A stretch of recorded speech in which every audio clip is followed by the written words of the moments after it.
Morning class RR polytechnic के इस online platform पर आप सभी का स्वागत है। मैं राहुल मिश्रा। स्टार्ट करते हैं पावर प्लांट का चैप्टर नंबर 2 जो कि आपका तापीय शक्ति केंद्र या थर्मल पावर प्लांट केंद्र को ही क्या कहते हैं, स्लैश में आप इसको यहाँ पे संयंत्र भी कह सकते हैं। ठीक है, ये पहले मैं डिस्कस कर चुका हूँ। तो जितने आपको मेनली 5 टाइप के मैंने पावर प्लांट बताए थे, ठीक है, उनमें से डिस्कशन हमारा चल रहा था। तो जो बाकी पावर प्लांट हैं उनके अब उन पर एक चैप्टर जो है आगे बनता जा रहा है। ठीक है, तो सेकंड चैप्टर आपका जो बनेगा तापीय शक्ति केंद्र। ठीक है, तो जैसे ही आप तापीय शक्ति केंद्र पढ़ेंगे तो आपको जो मैंने एक इसका जो स्ट्रक्चर दिया था उसमें क्या होता है, इसमें क्या कहते हैं, स्टीम का यूज करते हैं टरबाइन को चलाने के लिए। उस टरबाइन से जुड़ा रहता है हमारा इलेक्ट्रिक जनरेटर, जिससे क्या होता है इलेक्ट्रिसिटी का प्रोडक्शन या जनरेशन किया जाता है। तब वो स्टीम बनाने के लिए हमें क्या चाहिए, पानी उबालना पड़ेगा तो स्टीम बनेगी। स्टीम बनाने के लिए हीट देना पड़ेगा। हीट के लिए क्या करते हैं लोग, कोयले का यूज़ करते हैं। कोयले को क्या करते हैं, जो है पहले पाउडराइज फॉर्म या चूर्णित फॉर्म या पाउडर्ड फॉर्म में एकदम महीन पीसते हैं। ऐसा करने से क्या होता है, उसका जो कोयला हमारा पिसा हुआ है उसका कंबस्शन बहुत अच्छे तरीके से होता है, जिससे काफ़ी अच्छे अमाउंट का हमको हीट जो है मिल जाता है। ठीक है, तो उस लेवल इसलिए हम क्या करते हैं, कोयले को बढ़िया से पीसते हैं।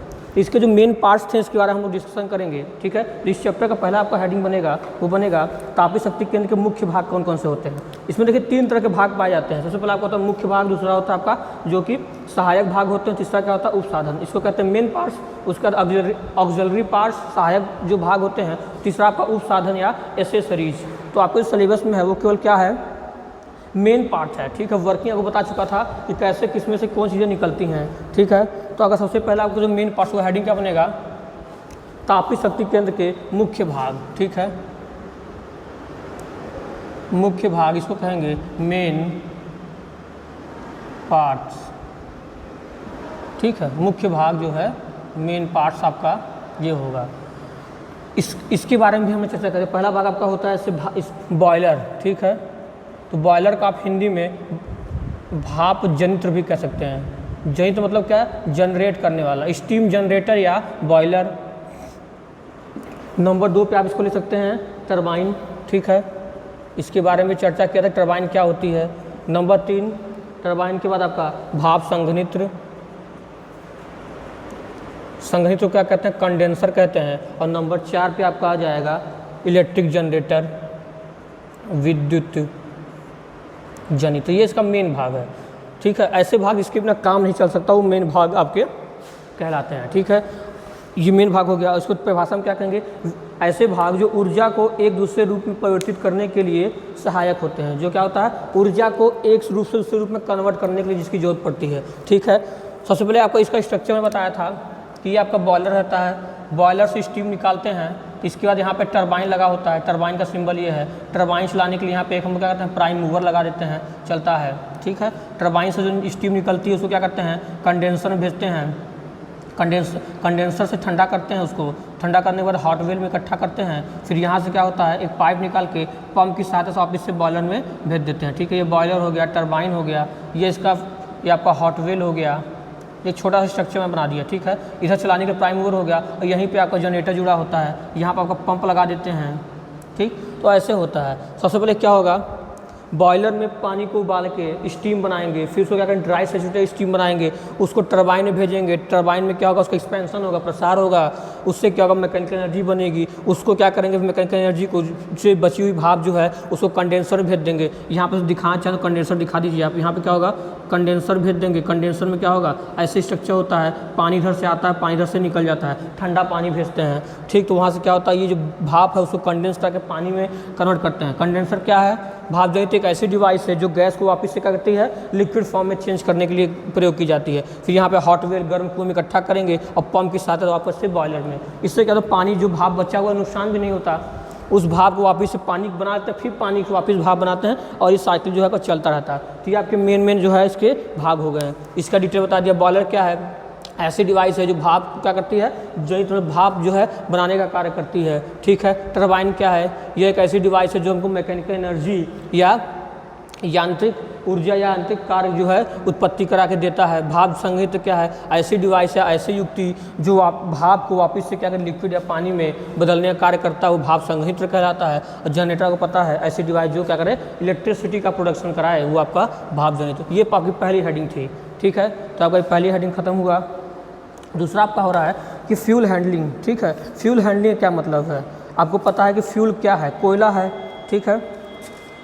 पावर प्लांट में ईंधन क्या होगा, फ्यूल हैंडलिंग क्या होगा, कोयला, ठीक है। कोयला आपका क्या है, फ्यूल है। तो कोयले को किस प्रकार से हम लोग जो है मेंटेन करें, कोयला कैसे लाएंगे, कैसे कोयला को, कोयले से उसको पाउडराइज फॉर्म में, चूर्णित फॉर्म में, पाउडर फॉर्म में कन्वर्ट कराएंगे, कन्वर्ट कर कैसे उसका दहन होगा, किस प्रोसेस के थ्रू होगा, तो वो पूरा जो एक प्रोसेस बनकर तैयार होगा, वो क्या अगली हेडिंग बन जाएगी, क्या, फ्यूल हैंडलिंग, ठीक है। ईंधन धुलाई के नाम से जो है जाना जाता है। अगली हेडिंग, आप इसको जो है मेरे वीडियो को देख के इसके बारे में आप जो है पॉज करके अपना नोट्स बना सकते हैं, बना के तैयारी करिएगा, ठीक है। और मेन चीज़ आपको मैं यहाँ से पढ़ा लूँगा। सोचिए ईंधन धुलाई क्या होती है, देखिए सभी क्या होता है, लगभग सभी संयंत्रों में क्या होता है, ईंधन जो है कोयले के रूप में प्रयोग किया जाता है, ठीक है। जितने भी आप जो है पावर प्लांट पढ़ेंगे तापित सब में कोयले का ही प्रयोग करते हैं हीट जनरेट कराने को, हीट देने के लिए, ठीक है। और इससे क्या होता है कि इसको चलाने का जो भी खर्च आता है तो लगभग 50% के आसपास यही खर्च करना पड़ता है, ठीक है। जो मैक्सिमम पावर प्लांट है, थर्मल पावर प्लांट की बात करूंगा मैं, वहाँ पे से हीट देने कई तरीके के फ्यूल आप कुछ भी यूज कर सकते हैं, लेकिन कोयले का ही मैक्सिमम प्रयोग किया जाता है, ठीक है। और उसका जो कुल खर्च आ जाता है लगभग 50% टोटल का जो है खर्च आता है। इसलिए क्या होता है कि अब हमको ये जो जरूरी हो जाता है ये जानना कि ईंधन को प्रभावी रूप से प्रयोग और धुलाई कैसे करें उसका, ठीक है। इसके लिए हम लोग जो है प्रोसेस पूरा बनाते हैं कि ईंधन का कैसे ईंधन का प्रबंधन होगा, ठीक है। पहला जो ईंधन धुलाई में आपका हेडिंग जो बना है इसी कहते हैं फ्यूल हैंडलिंग, ठीक है। फ्यूल की हैंडलिंग कैसे होगी, धुलाई कैसे होगा, ठीक है। तो इसमें आप अब इसको ये चीज़ डिपेंड कर रही हैं कैसे हम इसको जो है चला पाएंगे। अब उस पर हम जितने प्रोसेस लगाएंगे, फ्यूल ऐसे कि उसको कहाँ से लाया जा रहा है, ठीक है, जैसे ईंधन भंडारण, ठीक है, कैसे करेंगे, फ्यूल कैसे उसको लाया जाएगा और उसको चलाने का जो भी सिस्टम बनाया जाएगा, ठीक है, वो फ्यूल जो है ईंधन धुलाई के नाम से जो है जाना जाएगा, ठीक है। आप इसके अलावा जैसे कि स्टीम देने के लिए आप जो है लिक्विड का प्रयोग भी कर सकते हैं, लिक्विड को बर्न करा के भी आप हीट जनरेट करा सकते हैं, ठीक है। लेकिन मैक्सिमम टाइम पे हम क्या करते हैं, ठोस का प्रयोग करते हैं, ठोस फ्यूल में को कोयला सबसे अच्छा मिलता है, ठीक है। तो इसमें आपका 3 प्रोसेस आप काम आता है, जैसे ईंधन का फ्यूल धुलाई के अंदर पहला आपका ईंधन का भंडारण कहाँ करेंगे, कैसे करेंगे, मतलब फ्यूल भंडारण का मतलब स्टोरेज, ठीक, कैसे हो पाएगा। नंबर 2 पर फ्यूल का कैसे उसका धुलाई, मतलब कैसे उसको उच्च स्थान तक पहुंचाएंगे, जैसे ईंधन का आपका हो गया हैंडलिंग, हिंदी में क्या कहेंगे, ईंधन धुलाई, ये हो जाएगा फ्यूल हैंडलिंग, ठीक है। और नंबर 3 पे आपका हो जाएगा, अब इसको थोड़ा कराने के लिए ईंधन धुलाई तंत्र, ठीक है, फ्यूल हैंडलिंग सिस्टम, ठीक है, तंत्र सिस्टम कह सकते हैं आप, ठीक है। तो समझिएगा, से ईंधन भंडारण क्या मतलब है, से ईंधन को जब हम पावर प्लांट में सुरक्षापूर्वक रखने की जो व्यवस्था करते हैं उसे क्या कहते हैं, ईंधन भंडारण कहा जाता है, ठीक है। ऐसे कोयला हम मंगा लिए, ठीक है, तो कोयले को कैसे एक पावर प्लांट में एक ऐसा प्लेस अच्छे से बनाया जाए जहाँ पर इसको हम स्टोरेज कर सकें, इसका भंडारण कर सकें, तो ईंधन भंडारण कहलाएगा। फिर उस स्टोरेज प्लेस से जहाँ पावर प्लांट में हमारा बॉयलर है उस स्थान तक क्या अच्छे से पहुँचा पाना, ठीक है। ईंधन को उसके जो जहाँ पे उसको स्टोरेज किए थे वहाँ से लेकर जहाँ पे हमारा संयंत्र पावर प्लांट काम कर रहा है उस स्थान तक पहुँचाने को जो क्या होता है, जो ये धुलाई होता है उसी को ही ईंधन धुलाई कहते हैं। और इस प्रोसेस को पूरा करने के लिए जिस तंत्र का प्रयोग किया जाता है वो आपका ईंधन धुलाई तंत्र होगा, ठीक है। तो आपको बस केवल समझना था कि ईंधन धुलाई क्या होता है इसके बारे में, तो आप इनके बारे में थोड़ा 2 लाइन लिख लीजिएगा, जो चीज़ मैं बताया वो हो गया, ठीक है। तो ईंधन धुलाई यूज करने के लिए वो 2 तरह का मेनली यूज किया जाता है। आपका एक होता है ईंधन धुलाई के सिस्टम में पहला आपका होता है वो होता है आपका यांत्रिक तंत्र, इसको कहते हैं मैकेनिकल सिस्टम। और नंबर 2 आपका हो जाएगा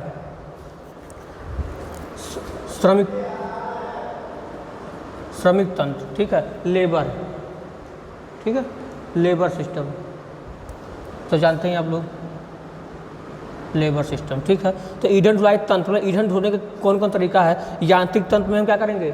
डिवाइसेस का प्रयोग करके ईंधन को एक प्लेस दूसरे प्लेस तक, स्टोरेज प्लेस से जहाँ पावर प्लांट वर्किंग में है मान लीजिए बॉयलर तक ईंधन ले जाना पड़ेगा, ठीक है। या बॉयलर को क्या बोलते हैं, कोयले को पीसने के लिए बड़े बड़े बॉल मिल लगे होते हैं, जैसे गोला गोला का होता है, रोलर होता है, उसके अंदर डालते हैं तो इस ऐसे से घूमता है काफ़ी स्पीड पे, उसके अंदर कोयला पिसता है, वहाँ तक ले जाना, बॉयलर तक पहुँचा पाना, ये सब क्या होता है, इसको क्या होगा एक दूसरे प्लेस पे ट्रांसफ़र करना, ये धोने का काम हुआ, ठीक है। और उसी धोने की क्रिया करने के लिए हम लोग दो तरह से यूज कर सकते हैं, यांत्रिक तंत्र, मैकेनिकल सिस्टम मतलब क्या है, डिवाइसेस का प्रयोग कर ले, और श्रमिक मतलब क्या, लेबर का प्रयोग करके हम लोग उसको एक प्लेस दूसरे स्थान तक पहुंचा सकें, ठीक है। तो ये आपका ये चीज़ हो जाता है, इसको कहते हैं फ्यूल हैंडलिंग, ठीक है। मेन चीज़ आपको जो है पढ़ाया जाएगा। अब अगली हेडिंग आपकी हो जाती है कंबस्शन क्या होता है, कंबस्शन चैम्बर क्या है।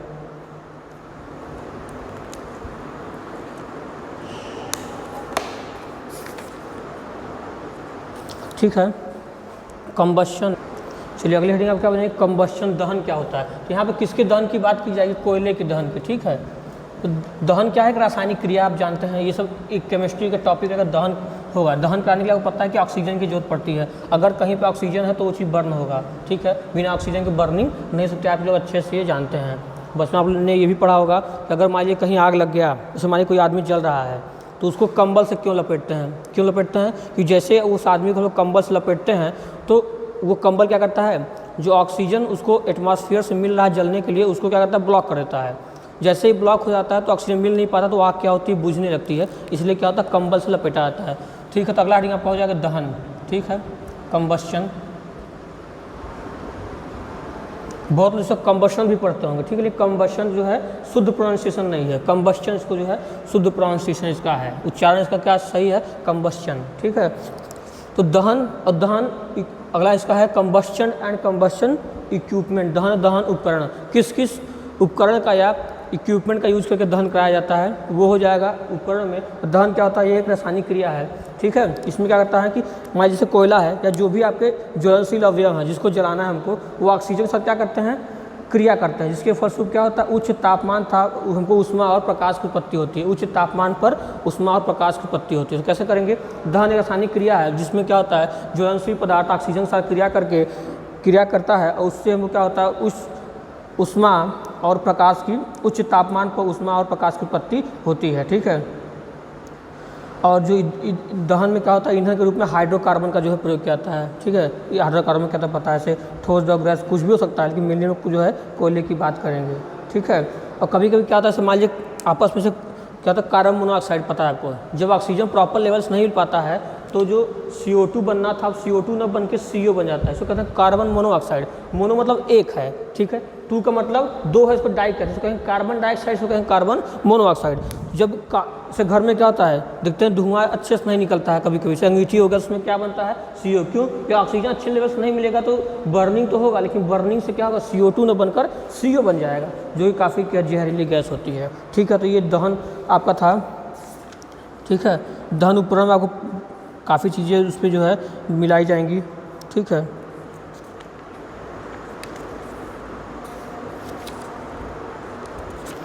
तो दहन कराने के लिए जो हमको यूज करते हैं तो उसको क्या कहते हैं, दहन उपकरण कहा जाता है। जैसे कई सिस्टम से फ्यूल बेस्ड कंबस्शन कराते हैं, ठीक है। काफ़ी एक अलग अलग लेयर पे क्या करते हैं, फ्यूल को मतलब कोयले को, इस सब को क्या करता है, बढ़िया से उसका एक फ्यूल बेड बनाते हैं। बेड का मतलब यहाँ है कि कोयले को एक अच्छे लेवल से कुछ दूर तक क्या होता है, उसको एक बेड के रूप में से बेड होता है हमारा, उस हिसाब से पूरा बेड की तरह उसको तैयार किया जाता है, फिर नीचे से उष्मा दी जाती है, धीरे धीरे पूरी बर्निंग की जाती है। ये सब पूरा प्रोसेस है, ये आपका जो है उपकरण में आता है। ऐसे कि उसमें जो हमारा कोई भी से होगा कि कैसे ऑपरेशन हो रहा है उस पर डिपेंड कराएगा, वहाँ पर स्पेस कितना है, हमारा जो फर्नेस भट्टी है वो कैसी है, ठीक है, कितना कॉस्ट आ रहा है, एयर वहाँ पर कितनी जरूरत है, फ्लेम कितने होना चाहिए, ये सब चीज़ें क्या है, इक्विपमेंट के रूप में जो हमको प्रयोग की जाती हैं। सिंपल आपको समझना है दहन क्या है, और इक्विपमेंट के अंदर जो भी डिवाइसेस वहाँ लगाई जाएंगी और क्या क्या शर्तें बनेंगी, इससे ये चीज़ें होना चाहिए, ठीक है। कितने टेम्परेचर होना चाहिए, कितना ऑक्सीजन की प्रतिपूर्ति, कितना कॉस्ट आ रहा है, कितना स्पेस है, ठीक है। ये सब चीज़ें जो है, फर्नेस में कितना एरिया है, ये सब चीज़ें वहाँ पर आएँगी। क्लियर है। चलिए नेक्स्ट टॉपिक को चलते हैं हम लोग।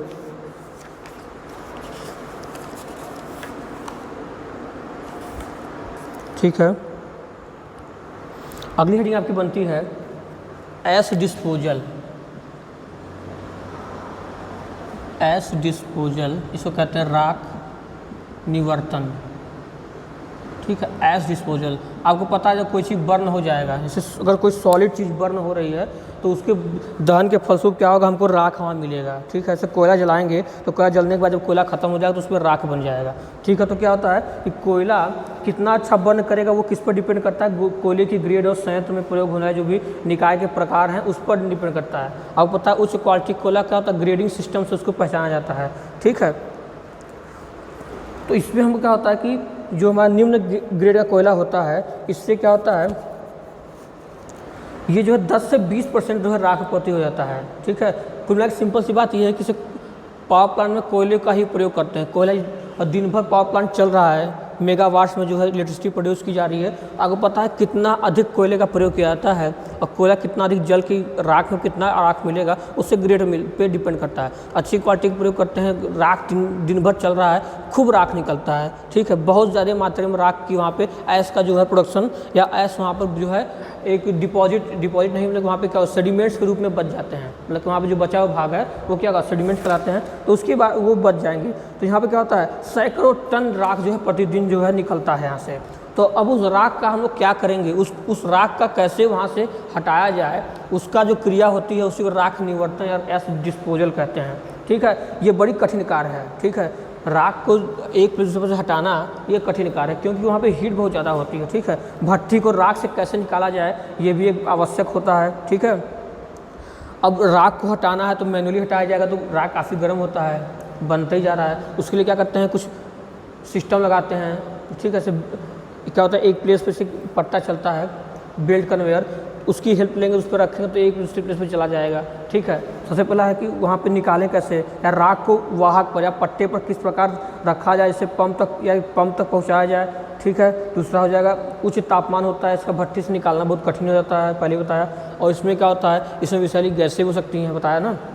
कोयला है, अगर अच्छे से बर्न नहीं किया तो CO बन जाएगा, तो वहाँ विषैली गैसें भी होती हैं, पॉइजनस, ठीक है। और क्या होता है, इतना महीन पिसा हुआ है जो बर्न कर जाता है कोयला, तो और भी महीन बार राख, तो वहाँ पे क्या होता है, धूल की मात्रा बहुत ज़्यादा होती है, आँखों में जा सकता है, तो ये भी एक कठिन कार्य है, ठीक है। तो इनको जो ढुलाई करने का जो ऐश को किस प्रकार हटाया जाए, ये कुल मिला के राख निवर्तन का जो है टॉपिक होता है। क्या लिखेंगे कि पावर प्लांट में एक दिन में लगभग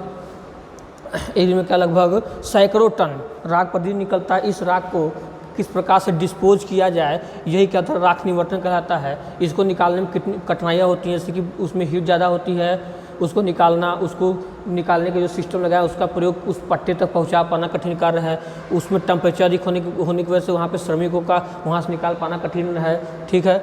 वहाँ पर विषैली गैसें होती हैं, सब कठिन कार्य है, ठीक है। और इसको ये सिस्टम जो राख जो डिस्पोजल की विधियाँ कौन कौन सी है, मेनली जो है 4 विधियाँ बताई गई हैं। तो ऐसे आप में है नहीं, आपको यही समझना था।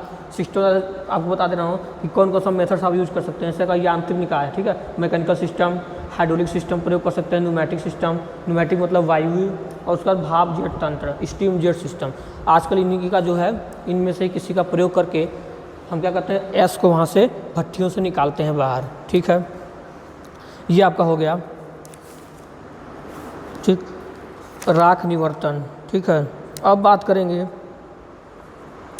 Circulation of cooling water in condenser. अभी आपको बताया था कि जब यहाँ टरबाइन से हमारा बॉयलर से टरबाइन, ये टरबाइन का सिंबल बताया था आपको ना, टरबाइन और कंप्रेसर सिंबल एक दूसरे के उल्टा होता है। कंप्रेसर क्या होगा, इसका जस्ट उल्टा कर देंगे तो आपका ये कंप्रेस होगा, ठीक है। इसका डिजाइन समझेंगे। ऐसे यहाँ से कोई चीज़ भेजे हैं, अगर यहाँ से कुछ गया तो आगे बढ़ेगा तो एरिया कम हो रहा है, तो क्या दबाव होगा, कंप्रेस होगा, ठीक। यहाँ देखिए मैंने ये चीज़ आपको यहाँ भेजा है, इधर से निकाला, तो यहाँ पाया होगा तो आगे जब बढ़ेगा तो विस्तार होगा, तो टरबाइन में एक्सपेंशन होता है, ठीक है। सिंबल से याद रखेंगे।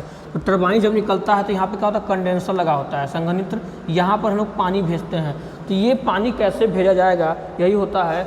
हेडिंग आपका कौन सा रहेगा, supply of cooling water in condenser, ठीक है। Cooling water in condenser, supply of cooling water in condenser, संघनित्र में शीतलक जल या ठंडे जल का जो है सर्कुलेशन या संचरण कैसे किया जाए, समझेंगे इसको। देखिए क्या होता है, पावर प्लांट में उच्च दाब और तापमान पर बॉयलर जो है हीट स्टीम को जनरेट कराता है, और इस भाप का विस्तार जो है आपको पता है टरबाइन हम लोग कराते हैं। तो इसको वर्ड्स में मैं पढ़ रहा हूँ, ऐसे आपको लिखना होगा। क्या लिखेंगे कि थर्मल पावर प्लांट में उच्च दाब और तापमान पर बॉयलर से भाप उत्पादित होती है, और इस भाप का विस्तार टरबाइन में किया जाता है, जिससे क्या होता है मैकेनिकल वर्क या यांत्रिक कार्य की उत्पत्ति होती है, और टरबाइन से निकलने भाप को संघनित में भेजा जाता है। ये सबको पता है। संघनित भाप को गर्म पानी में संघनन में पोटी किया जाता है। सर कहता है ये जो भाप था उसको जो पानी में करंट होता है तब भी जो पानी बन जाता है भाप, उसके बाद भी क्या होती है हीट होती है। तो वहाँ जो हॉट वेल क्यों ना रखा गया, क्योंकि जहाँ पानी इकट्ठा होता है उस कुएँ में गर्म होता है, क्योंकि भाप से कितने हाई स्टीम पे भाप बना होगा, उसको कूल करते करते लिक्विड में लाते भी हैं तो भी जो पानी इकट्ठा करते हैं कुएं में वो गर्म ही रहता है, इसलिए उसका नाम क्या है, हॉट वेल रखा गया है। ठीक है, तो उसको क्या करते हैं, संघनन के लिए शीतलक जल जो है प्रवाहित करते हैं। तो जो संघनित के निकास पर गर्म होकर निकलता है पानी, उसको क्या करते हैं, उसका ये कंडेंसर था हमारा, पानी आया यहाँ से टरबाइन से भाप आया, कन्वर्ट किया, यहाँ पर क्या होता है पानी इकट्ठा हुआ। कैसा पानी होता है, ये गर्म पानी होता है। ठीक है, अब इस पानी क्या करते हैं, अब यहाँ वायुमंडलीय जो एयर होता है इसकी हेल्प से जो है ठंडा करते हैं। क्यों करते हैं, क्योंकि ये भाप बर्बाद ना हो जाए, इसको वापस से क्या करेंगे, पानी को हम लोग यहाँ पे भेज देंगे। ठीक है, तो अब इस कंडेंसर में पानी का जो प्रवाह होकर ठंडा कर रहे हैं, इसके लिए क्या अलग अलग सिस्टम है। ठीक है, जैसे कूलिंग पॉन्ड और स्प्रे सिस्टम, इस पर स्प्रे करा के पानी से स्प्रे होता है ना, उस स्प्रे से कर पानी गिराया जाए। ठीक, कूलिंग टावर लगाया जाता है, बड़े बड़े ऊंचाई पे क्या होता है, कंडेंसर के पास टावर पे ठंडे पानी होते हैं, उसको क्या गिराते हैं, धीरे धीरे पानी उस पर से क्या होता है होते हुए गुजरता है, गिरते हुए, उसको कहते हैं कूलिंग टावर बनाया गया है। ठीक है, उस तरह से पानी से प्रवाहित करके ठंडा हम लोग कर सकते हैं। ठीक, तो ये आपका मेन था कि supply of cooling water in condenser. तो आपको सिंपल से बताना होगा कूलिंग वाटर ठंडे पानी क्या करते हैं, प्रयोग करके जो भाप निकल रही टरबाइन से बची हुई उसको जो है वापस से पानी में बदला जाए। जो पानी बनता है ये क्या होता है, खुद ही अपने आप में गर्म रहता है, फिर इसको हॉट वेल में इकट्ठा करके वायुमंडलीय वायु द्वारा ठंडा किया जाता है। और इसको करने के लिए अलग अलग जो है सिस्टम बनाए गए हैं, तो आप जो है बता सकते हैं, जैसे आपका स्प्रे सिस्टम हो गया, कूलिंग टावर सिस्टम हो गया, इन सब का आप जो है प्रयोग कर सकते हैं। ठीक है,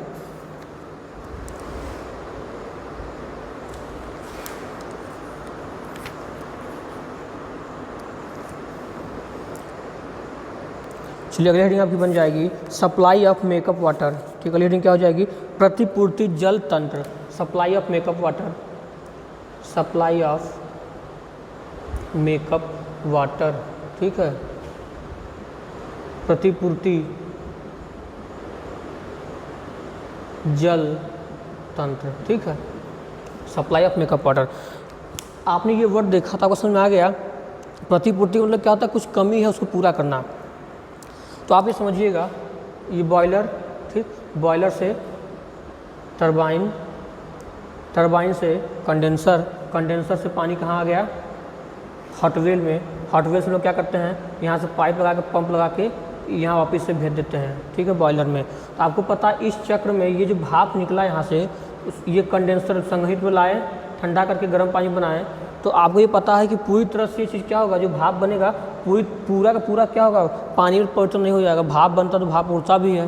ठीक है, तो पूरा हम लोग क्या करते हैं, भाप को पानी नहीं बना पाते, तो वापस ये पानी भेज रहे हैं, तो यहाँ कहीं ना कहीं क्या होता है, पानी का कुछ क्षति, कुछ नुकसान होता है। उस पानी को कमी जो हो जाती है उसको पूरा करने के लिए क्या करते हैं, एक में इसी बीच में यहाँ पे वापस से क्या लगाते हैं, प्रतिपूर्ति जल टैंक लगा देते हैं। ठीक है, इसको ऐसे कर लीजिए, यहाँ से लाएंगे सिस्टम से प्रतिपूर्ति जल तंत्र का हम लोग क्या करते हैं, प्रयोग करते हैं। ठीक, तो ये आ रहा है, इसी में पाइप जोड़ दीजिए। ठीक, यहाँ पे क्या करता है, प्रतिपूर्ति जल की व्यवस्था कर देते हैं। इसी क्या कहते हैं, प्रतिपूर्ति, यही जो जल होता है कहता है प्रतिपूर्ति जल कहलाता है। यहाँ तो बना के सब संपूर्ण कुछ न कुछ पानी होता है, यहाँ पे पूरी तो भाप बन नहीं पाएगा, पानी कुछ कम रहेगा, उस पानी क्या करते हैं, यहाँ लाते हैं, यहाँ पे पहले से एक टैंक लगा रखते हैं जिसमें कुछ पानी रखते हैं, इस पानी को वापस आपस में जोड़ते हुए पंप की सहायता से वापस से क्या करते हैं, बॉयलर में भेजते हैं। तो ये चीज़ जो बनती है इसे क्या कहते हैं, प्रतिपूर्ति जल। अब देखिए, वैसा नहीं कि यहाँ जो भाप बन रहा है तो क्यों उसमें क्षति होती है, तो आपको पता है, जैसे बॉयलर से कोई बॉयलर से ब्लेड से निकल रहा है तो वहाँ से कहीं से थोड़ा बहुत ब्लो डाउन हो जाए। ठीक है, उसके बाद भाप जो ट्रैप भी करती है। ठीक है, उसके बाद जो कोयला है उसकी वजह से कालिक वालिक हो जाए, तो कई कई कारणों से पानी की कुछ क्षति होगी। आप सिंपल समझेंगे कि जो भाप निकलेगा वो पूरी तरह से पानी नहीं बन पाएगा, कुछ वहाँ पे क्या होगा, जल की क्षति होगी। उस जो जल की कमी और क्षति होगी उसको पूरा करने के लिए प्रतिपूर्ति जल टैंक में पानी भर सकते हैं और इसको वापस से मिलाते हुए आपस में बॉयलर में भेज देते हैं। तो यही क्या कहलाता है, ये जो सिस्टम बन के आया, ये आप ऐसा ग्राफ बना के आप दिखा देंगे एक जल टैंक का, तो यही क्या कहलाता है, सप्लाई ऑफ मेकअप वाटर कहलाता है। ठीक है,